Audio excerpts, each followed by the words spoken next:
చదవండి. ఇదేంటి కదలటం లేదు?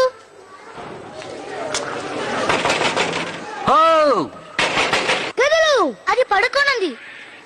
దాని బొంద. వాడిని క్షమించు. వాడిని నిన్ను అర్థం చేసుకోలేకపోయాడు. రోజు ఇక్కడికి వచ్చే వాళ్ళందరూ వాళ్ళ అసహ్యమైన మొక్కలతో నిన్ను విసిగిస్తున్నారు కదూ.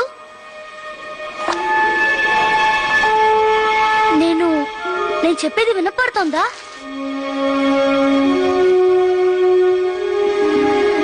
నేను ఇంతవరకు పావుతో మాట్లాడిందే లేదు.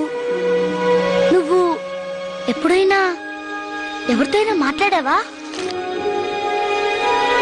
నీది బర్మాటగా? అక్కడ ఎలా ఉండేది? మీ వాళ్ళకి దూరం అయ్యావా? అర్థమైంది. నా పరిస్థితి అంతే.